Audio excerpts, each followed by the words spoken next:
Welcome to the Art Lady's home. Today I'm going to talk about my backyard pond. I created this probably about 16 or 17 years ago, and I wanted to create that feeling of Claude Monet's garden and his water lily pond. And so I did a mini version, and I call it my mini Monet water lily pond. And the plants have been surviving and actually multiplying and reproducing. And over the years, I've had fish in the pond. I've had, I usually just put goldfish in here. And I have quite a bit, and they're getting quite large now. A family of frogs that are living now in this pond. Since my fish died a few months back, the frogs have now taken over. I think it was a hawk that came and took the last of my fish. But my fish were surviving for probably about 10, 12 years, pretty much on their own. This is a self-sustaining pond where it just, and I have no filtration system. It's just a self-sustaining environment. When you have the fish with the plants, it becomes its own little mini ecosystem. So what I'm planning on doing this summer is cleaning out this little pond and then putting fish back in it. But I wanted to talk today about how I constructed this. Oh, actually, I see all of my water frogs.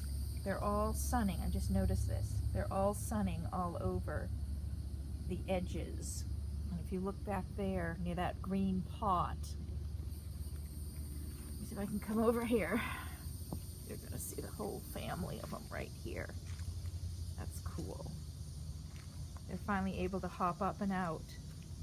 About 2 or 3 weeks ago, they just finally emerged from the water, and then they're just kind of resting on the water lilies, the pads of the water lily.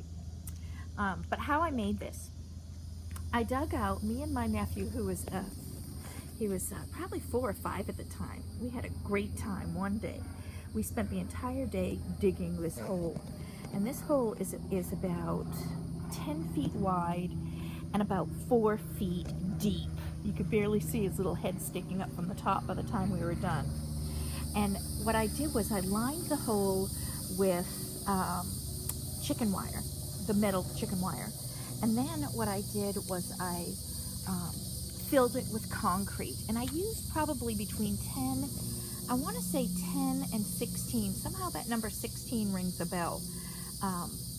Bags of concrete, and this is the concrete, Quikrete concrete, and it's the kind that you just add water to and mix, and it has the gravel in it, and that's the kind I used.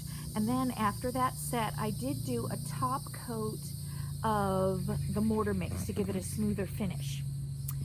And then once I had the base done, then I built up the walls with some scrap brick. And I am very, if you haven't seen my site already, I am very thrifty, very cost conscious. So this had very minimal cost, basically the concrete. I think I might have even had that barbed wire already kicking around the yard. And this brick is recycled brick. It was from a home that was being built in the neighborhood, and it's 1/2 and 1/4 pieces of brick that they normally would just discard. And then I saved for the top, some of the top edges, the bigger pieces. And it's just to give it a more formal look to the garden. Now, I never got around to, and I'll do it probably this summer, I'll make a video on how to do it, but topping off the brick with a skim coat of, I was gonna do decorative rock or something, but I may just do a skim coat, but I'll do a video on how I'm topping off that. And I also built around the pond a little mini wall so I could put some plants in it. And I just finished redoing my plants, the planter box around the pond. What I did was every 5-10 years, I take out the dirt and I put fresh dirt in. And so I just finished doing that this past month. And then I replanted it with miniature roses and then some other plants in between just for color. But that's basically how I created this water lily pond. And I purchased 1 or 2 actual little pots of water lilies, and then over years it just kind of spread. Now, I don't know if you can see it from the video or not, how well the screen picks up on the depth of this, but over the years I have not cleaned out this pond, so that's another task that I'd like to do this summer. Since the fish have died, I'd like to take out all the water and remove some of the debris that's at the bottom, because we have years of buildup of this debris, and that's kind of why it's self-sustaining too, is because it's, like I said, it's its own mini ecosystem. I haven't really done much to it. For years I never even fed the fish while my son was growing up. I was just so busy, and the fish actually fed off of the bugs that were in the water, the plants, the leaves, and the tadpoles. And now, because I don't have the fish, I have an overabundance of tadpoles and frogs. Let me see if you can see them. There is just piles, if you look near the wall, of little tiny black. Yeah, you can see it here in this angle. Light.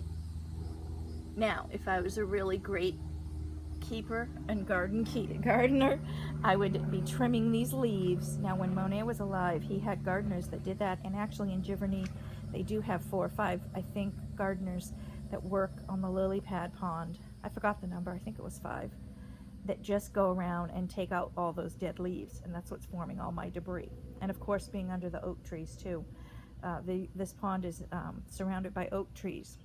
Now, when I did dig up this hole originally, I did remove all the roots, and I removed roots 3 or 4 feet back so that the roots would not break up that concrete.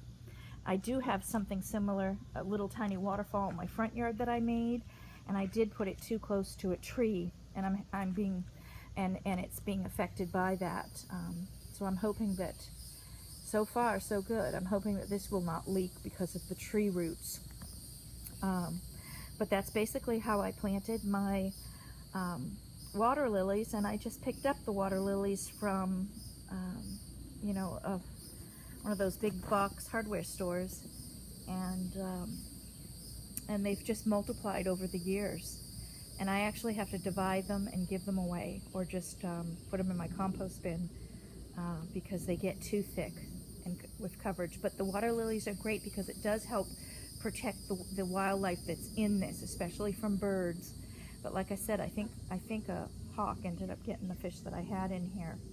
And my goldfish, we're in Florida, so it's, you know, year-round nice temperature. And so the goldfish, I just leave them there year-round, and they got to be about, I'd say 6 to 8 inches, or maybe even more. Maybe even closer to 8 or 9 inches, because they were pretty huge, and I had them for like, I don't know, 10 years maybe. And they kept on multiplying actually too.